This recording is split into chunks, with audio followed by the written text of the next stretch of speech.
Hello guys. இந்த வீடியோல நம்ம எதை பத்தி பார்க்க போறோம் அப்படின்னு சொல்லி பார்த்தீங்கன்னா, நடிப்பு அரக்கன் வாட்டர்மெலன் ஸ்டார் அப்படின்னு சொல்லிட்டு இருந்த இவருக்கு இப்படி ஒரு வாய்ப்பு கிடைச்சிருக்கா அப்படின்ற விஷயத்தையும், அது மட்டும் இல்லாம நான் திரும்ப வந்துட்டேன் அப்படின்ற மாதிரி ஒரு அப்டேட்டை கொடுத்துருக்காரு.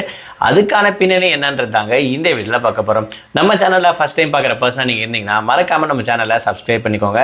அப்பதான் நான் அடுத்தடுத்து போடுற வீடியோக்கான நோட்டிஃபிகேஷன்ஸ் அண்ட் பாப்அப்ஸ் வந்து உங்களுக்கு கண்டினியூஸாக கிடைச்சிக்கிட்டே இருக்கும்.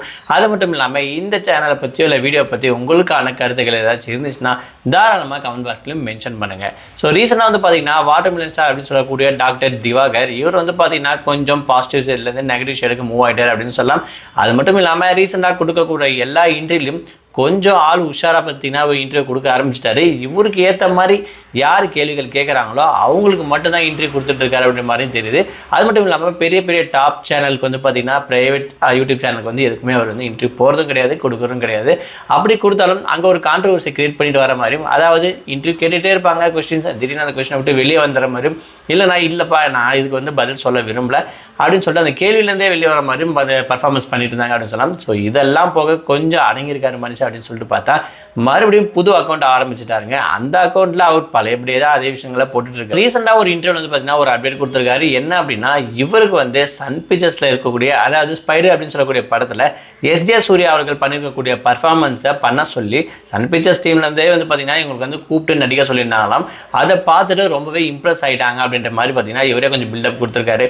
அது மட்டும் இல்லாமல் எனக்கு நிறைய வாய்ப்பு வந்து தேடி வந்துச்சு. நான் வந்து பார்த்தீங்கன்னா ஆல்ரெடி ப்ராப்ளம் ஆகிட்டேன். நான் வந்து ஆடிஷனுக்கெல்லாம் வந்து போகிறது கிடையாது.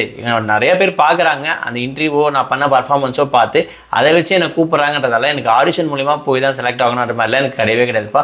அவங்களா பார்த்து கூப்பிட்டு அந்த வாய்ப்பு வந்து தராங்க அப்படின்ற விஷயத்தையும் சொல்லியிருக்காரு. கிட்டத்தட்ட என்கிட்ட ஒரு 7-8 படம் வந்து பார்த்தீங்கன்னா வரிசையை நான் கைவசம் வச்சிருந்தேன்.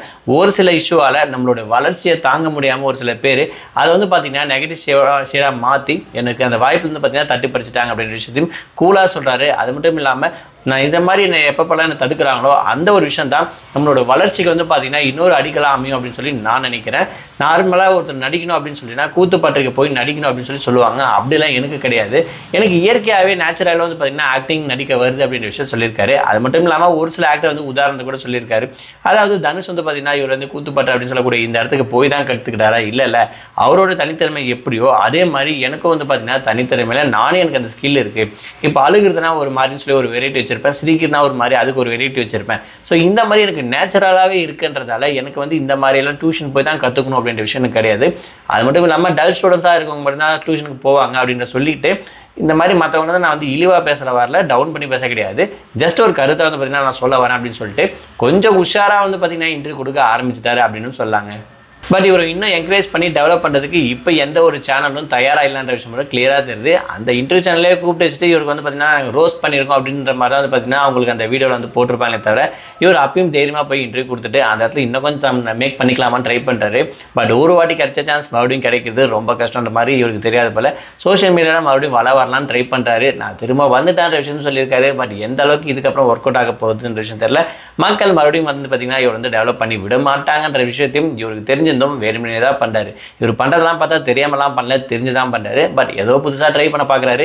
என்னென்ன பண்றாருன்ற விஷயத்தை பொறுத்து வந்து பார்க்கலாம். இதை பத்தி நீங்க என்ன நினைக்கிறீங்க? வாட்டர்மெலன் ஸ்டாரோட பர்ஃபார்மன்ஸ் அப்படின்னு சொன்னாவே நமக்கு நிறைய பேருக்கு வந்து பாத்தீங்கன்னா ஓகே இப்படி பண்றவரான்னு மைண்டுக்கு வரும். ஸோ உங்களோட கமெண்ட் என்னன்ற விஷயத்தை மறக்காம கமெண்ட் பாக்ஸ்ல மென்ஷன் பண்ணுங்க.